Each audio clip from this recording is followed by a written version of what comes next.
Hello and welcome to The Drug Trip, and thank you for clicking on this video. The purpose of this channel will be to share accounts and experiences with various substances so that the viewers can gain an insight as to what those experiences are like. I also hope that these experiences will reduce self-harm and substance abuse, as I do not endorse, condone or encourage the abuse of any illicit substance, drug or medication. I will credit the authors in the description below, and I also upload new trip reports on Sunday and Wednesday every week, so if you do happen to enjoy the content, please consider subscribing.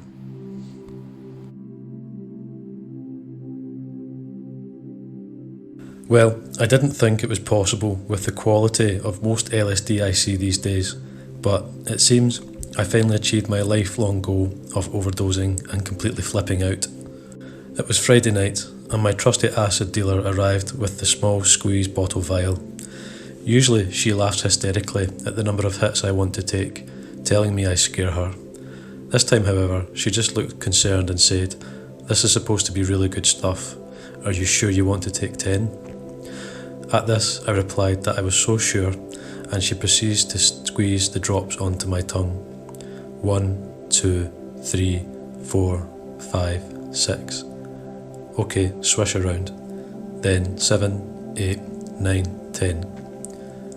With the usual hug and have a good trip, she left me to my usual coming up on large amounts of LSD antics. My especially active roommate was gone for the weekend, and so I locked myself in my room and watched the end of this really strange Japanese zombie movie called Versus. The time was 1:50 PM. The LSD came on stronger and faster than I had ever experienced. Usually I wait around 2 hours, wondering if I got ripped off. This time I ate very little in preparation, and by the 25-minute mark things were seriously near the overwhelming point. The white walls became trillions of colours with a repeating pattern that looked like a symbol for a cold front. They repeated themselves over and over again. I have only gotten sick on acid once before, but the intensity of the come-up left me curled up on my bed with my face in the comforter, rolling around to try and stave off the nausea. I'm sure some out there will know what I'm talking about. It's not a normal nausea. It's inconsistent and it comes in rapid waves. What was initially an ecstatic mood at getting what seemed to be an excellent acid turned into fear. This was coming on way too strong, way too fast. I remember lying on my bed, looking at the different sized whirlpools swirling in the drywall and thinking, "Just hold on, motherfucker." For some reason, I kept conceptualising the amount of time I had been waiting for this trip, and it seemed to be a very tangible amount of days bathed in this dreary sunset light, and it made me feel unbearably depressed, so I tried to banish it from my mind.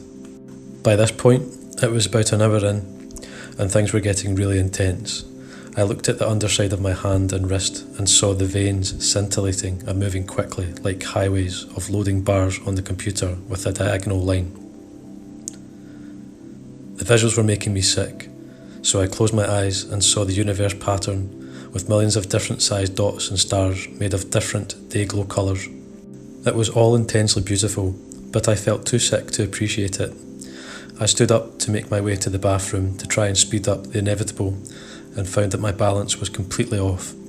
I stumbled, and I almost fell over, then crawling over to the toilet and sitting cross-legged in front of it, cursing it for being so tall and not being usable, with me in this sitting position, because it was the only position I could think of at that moment.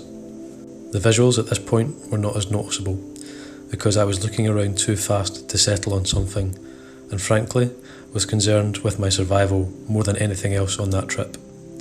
I knew in the back of my head that no one has ever died from LSD itself, and so as long as I maintained some small measure of control, and I didn't throw myself out of a window, I would be fine. It certainly didn't feel that way though. I fell violently ill, and my mind kept going back to how the current trip must compare to ego poisoning.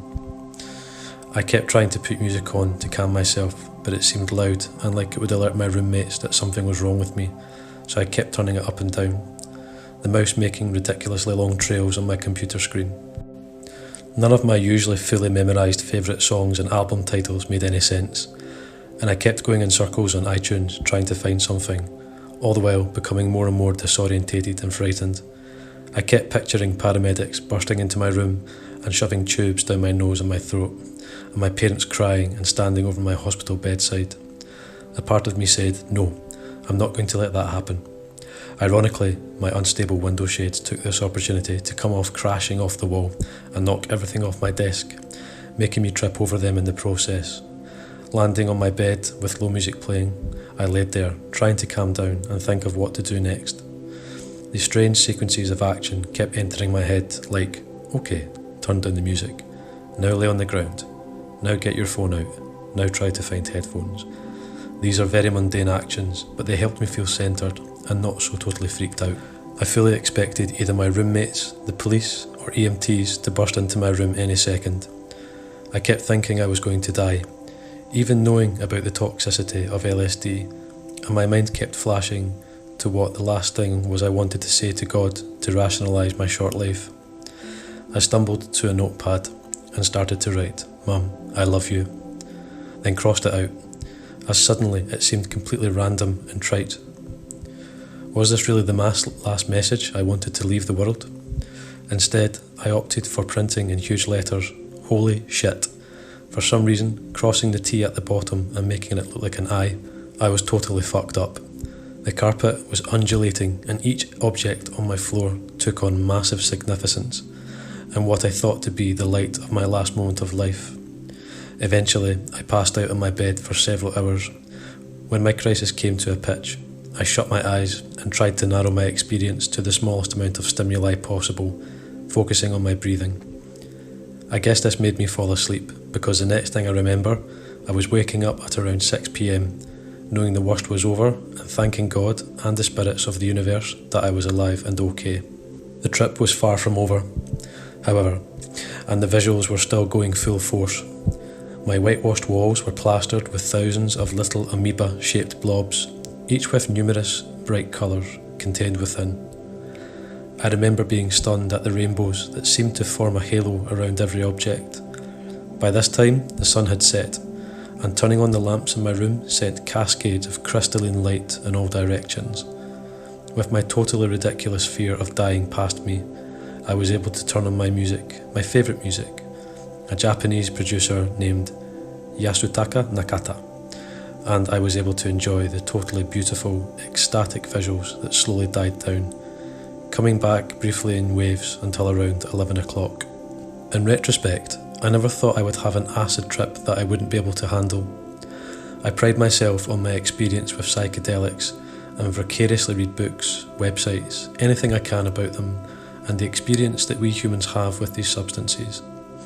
I was unprepared for the completely rapid and alien change in my world, and this happened in less than half an hour.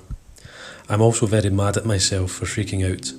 I even contemplated calling 911 during the worst parts, and just imagining what could have happened had I done this sends shivers down my spine. A hospital is not where you want to ride out an acid trip. Reading this back to myself, I think, why couldn't I have just calmed down and enjoyed it? At the time, this was impossible. My trip was like a freight train that gathered and gathered speed until I did the only thing I could become: unconscious. I hope no one gets scared or chooses not to partake in LSD because of this trip report. I love lysergic acid diethylmahide. It is an unbelievably wonderful sacrament that has been bestowed upon us as a human race, and I truly believe that a direct experience of reality beyond labels or concepts could push the human race off the destructive path that it's currently on, but I am beginning to preach. Thank you very much, and I hope you enjoyed listening to this experience. If you did, please consider liking the video and subscribing. If you would like me to upload a particular drug experience, please let me know in the comments below. Above all, please be safe, be responsible, and be well.